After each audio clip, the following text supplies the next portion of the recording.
Sederhananya, pengertian PT adalah salah satu jenis badan usaha yang dilindungi oleh hukum dengan modal yang terdiri dari saham. Seseorang dikatakan sebagai pemilik PT apabila memiliki bagian saham sebesar dari jumlah yang ditanamkannya.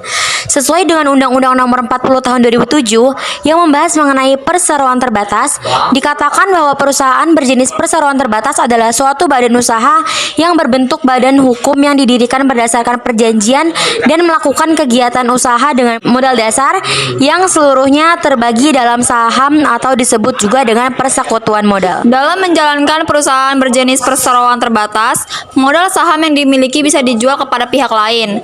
Artinya, sangat memungkinkan terjadi perubahan organisasi atau kepemilikan perusahaan tanpa harus membubarkan dan mendirikan perusahaan kembali.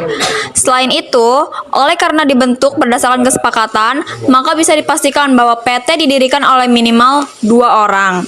Pembuatan perjanjian ini harus diketahui oleh notaris dan dibuatkan aktanya untuk mendapatkan pengesahan dari Menteri Hukum dan HAM sebelum resmi menjadi perusahaan berjenis PT. Ciri-ciri perseroan terbatas adalah sebagai berikut. 1. Didirikan untuk mencari keuntungan usaha. 2. Mendirikannya diatur dalam UU. 3. Memiliki fungsi ekonomi dan komersial. 4. Modal perusahaan diperoleh dari obligasi dan saham yang dijual. 5. Pemimpin utama PT adalah direksi.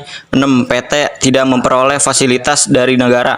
7. Kekuatan tertinggi di perusahaan PT ditentukan pada rapat umum pemegang saham atau RUPS. 8.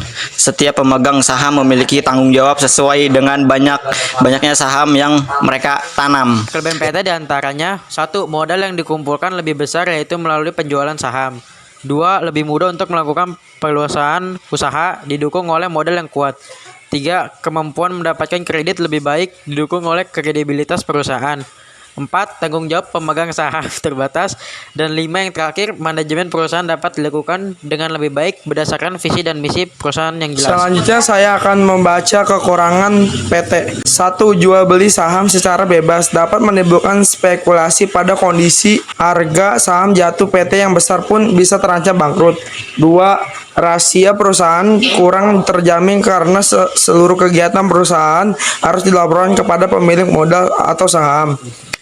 3. Para pemegang saham kurang peduli terhadap kondisi perusahaan karena lebih mengutamakan perolehan dividen. 4. Pajak perusahaan besar. 5. Yang terakhir, pembagian wewenang dan pengawasan lebih kompleks sehingga membutuhkan manajemen yang kuat. Adapun contoh badan usaha perseroan terbatas yaitu 1. PT Pertamina. Pertamina adalah perusahaan BUMN yang bergerak di bidang energi dan penyumbang dividen terbesar di Indonesia. 2. PT Kimia Farma (TBK). Kimia Farma adalah perusahaan industri farmasi pertama di Indonesia yang didirikan oleh pemerintahan Hindia Belanda tahun 1917. 3. PT Kereta Api Indonesia.